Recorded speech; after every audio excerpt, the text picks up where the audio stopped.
मेरा ये केस 2 साल पहले से 1.5 से 2 साल से चल रहा है। 17 अगस्त को 2022 को सीबीआई की पहली केस फाइल हुआ था और 22 अगस्त 2022 को पीसीआर फाइल हुई थी ईडी में। मुझे गिरफ्तार किया गया है।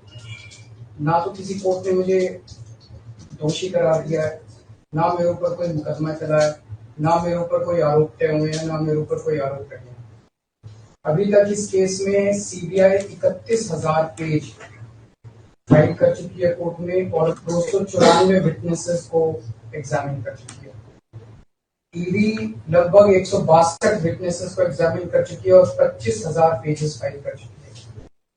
इन सारे विटनेसेस और सारे कागजों को मिला के मुझे क्यों गिरफ्तार किया गया है?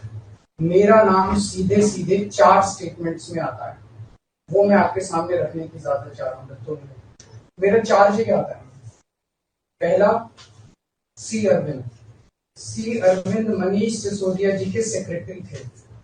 उन्होंने ये कहा है, स्टेटमेंट दिया है कि एक दिन मेरे घर में मेरी मौजूदगी में मनीष सिसोदिया जी ने उनको कुछ एक्साइज के डॉक्यूमेंट्स हैंड ओवर किए। That's it. मैडम, उन्होंने ये नहीं कहा कि मेरी मौजूदगी में कोई पैसे दिए, कोई ऐसा कोई आरोप नहीं है। मेरी मौजूदगी में सी अरविंद को मनीष सिसोदिया जी ने एक्साइज के कुछ डॉक्यूमेंट्स।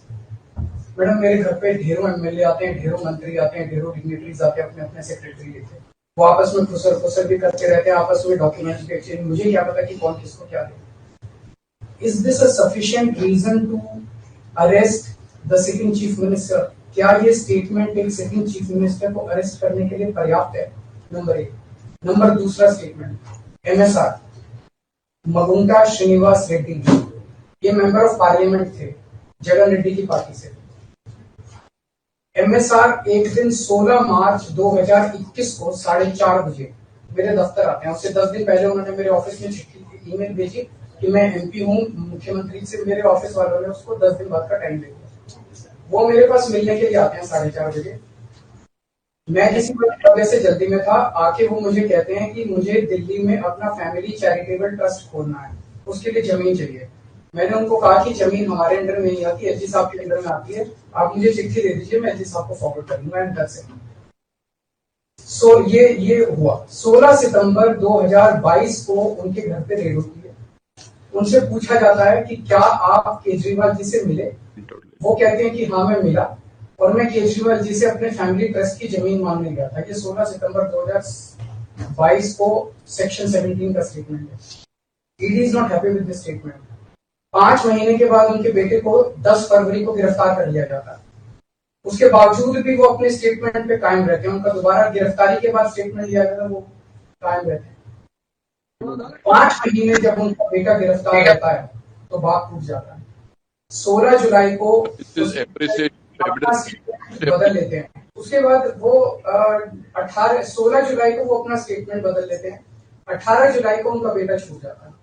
उसके बाद उनका कोई स्टेटमेंट नहीं होता। That's it. स्टेटमेंट पे स्टेटमेंट हो रहे थे जब तक वो अपना स्टेटमेंट मेरे खिलाफ नहीं दे रहे थे।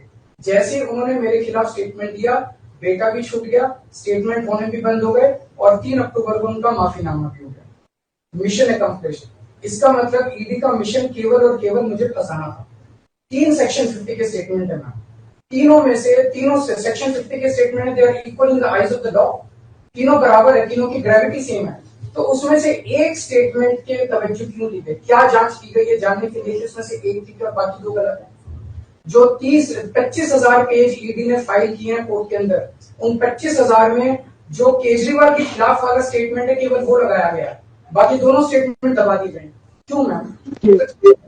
कोर्ट के सामने तीनों स्टेटमेंट लाए जाने चाहिए थे ताकि कोर्ट डिसाइड करता है सच्चाई क्या है। चलिए ठीक है। 1 मिनट मैम। तीसरा स्टेटमेंट है उनके बेटे का,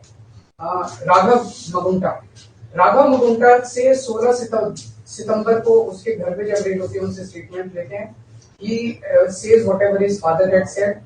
उसके बाद 10 फरवरी को उनको अरेस्ट किया जाता है।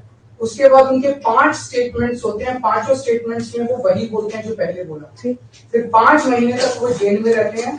उसके बाद जब 16 जुलाई को उनके पिताजी स्टेटमेंट बदलते हैं तो 18 जुलाई को उनको छोड़ दिया जाता है। तो 7 स्टेटमेंट्स उनके हुए, 6 में वो मेरे खिलाफ नहीं बोलते, 7वें में जैसे ही मेरे खिलाफ स्टेटमेंट देते हैं उनका उसके बाद कोई स्टेटमेंट नहीं होता, उनको जेल कर दिया जाता है, उन्हें माफीनामा दे दिया जाता है। तो जो 6 स्टेटमेंट्स हैं ये रिकॉर्ड पे नहीं लाए जाते।